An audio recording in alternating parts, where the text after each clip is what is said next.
మే అమ్ముకున్నదా? నేనే నాయనా, నా బతికి ఎట్టపోయి ఎట్ట వస్తున్నాదో భలే ఇంట్లో ఇచ్చినా నన్ను. ఏం కైలో వచ్చేస్తున్నదా? ఏమైందా? ఏమైందంటావేంది నాయనా? అత్తే మొగుడై కూర్చోన్నదా ఇంట్లో. నాకు పెద్ద టార్చర్ అయిపోతున్నావుతో నాకు. నేను ఇంకా ఇంటికి బాను. నా మొగుడు కూడా ఇడికే పిలిపించేయండి. అవన్నీ మేము మాట్లాడేదా? నీ మూడేం చేస్తున్నాడా? మీ అత్త మంచిది అనుకున్నాను కదా, మే భలేదు ఉండదా?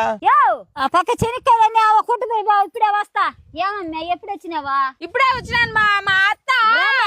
నేనంటే ఆ కైలో పని చేస్తున్నాను. తెల్లారి నుంచి బొట్టు పోయింది నాది. నువ్వు ఇంటికా నుంచే కదా వస్తున్నావా? ఏం పని చేస్తున్నావా? మొఖాన్ని బొట్టు పెట్టుకుని వస్తేనా? ఓ మా అత్త కాయలు దుయ్యి పక్కగా చూసానమ్మా. అక్కడ మేకలున్నాయా? ఇద్దరం పోవాలి, కైలోకి వెళ్తున్నాయి. సరేనమ్మా మా అత్త. మొదలెస్తుందనా? మీ అత్త కూడా ఒక అమ్మాయినే. నీ అమ్మ ఇన్ని పనులు చెప్తా ఉంటే కోపం రాదా? నీ అత్త ఇంట్లో పనులు చెప్తే రాసి వచ్చేస్తదా? ఆ అత్తనే తల్లి పని సాకి పెంచితేనే నీకు మొగుడైనాడు.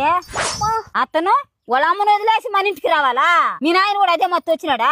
ఏ ఆడదానికైనా జీవితం పరిపూర్ణం అయ్యేది అత్తగారింట్లోనే. మీ అత్త ఎలా టార్చర్ పెడుతున్నదని నాకు చెప్పు. ఓ టార్చర్ అంటే టార్చర్ పెడుతున్నా. నోట్లో నుంచి మాట వచ్చిందంటే నాలుగు జీరేస్తాను. ఏమనుకుంటున్నావేమో? ఏం చెప్తున్నదే మీ అత్త నీకట్ట? ఇంట్లో సంసారం రీతిగా చేసుకో. పని నుంచి వచ్చిన మొగుడికి సంతోషంగా నీళ్లు ఇయ్యి, అన్నం పెట్టు, సంతోషంగా ఉండు. ఎవరైనా పెద్దలు వచ్చినప్పుడు లేచి నిలబడు. ఇరుగు పొరుగుతో ఎక్కువ మాట్లాడబాక.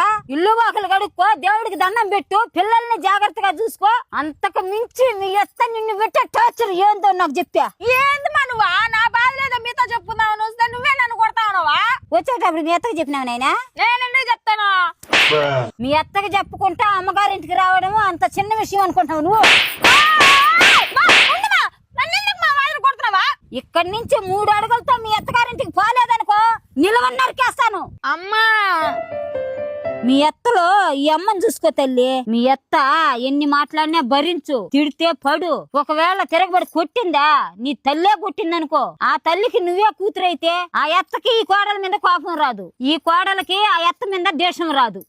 అత్తగారు అనుమతి లేకుండా అమ్మగారింటికి రావడం చాలా తప్పునైనది. ఇంకెప్పుడు ఆ పొరపాటు చేయబాక. వచ్చే రాగానే మీ నాయనకి మీ అత్త గురించి తప్పుగా చెప్పినావు. ఆయన దృష్టిలో మీ అత్త చెడ్డదవదనైనా నిన్ను కట్టుకున్న నీ భర్త చెడ్డోడుగా కనిపిస్తాడు. రేపు మామాలుడు ఒక మాట అనుకున్నా చెడిపోయేది నీ కాపురమేనే. నీ కాపురం చెడిపోతే మీ నాయన ఊళ్ళో తలెత్తుకొని తిరగలేడు, నేను ప్రశాంతంగా బతకలేను. నీ అత్తకి నీ భర్తకేమే మగాడు ఎట్టకైనా బతికేస్తాడు. అమ్మా నేను మా అత్తకి చెప్పకుండా వచ్చానమ్మా. ఏమనుకుంటున్నారో ఏమో. నేను వెళ్తానమ్మా. అమ్మా అర్థం చేసుకొని బతికితే నువ్వు సంతోషంగా ఉంటావు, మేము సంతోషంగా ఉంటాం. ఇంకెప్పుడు అత్త తిట్టింది మొగుడు అరిచినాడని ఇంటికి రాబాక. సరే మా తొందరగా పోవాలా? మా అత్తగారిని చూడాలనిపిస్తుందా?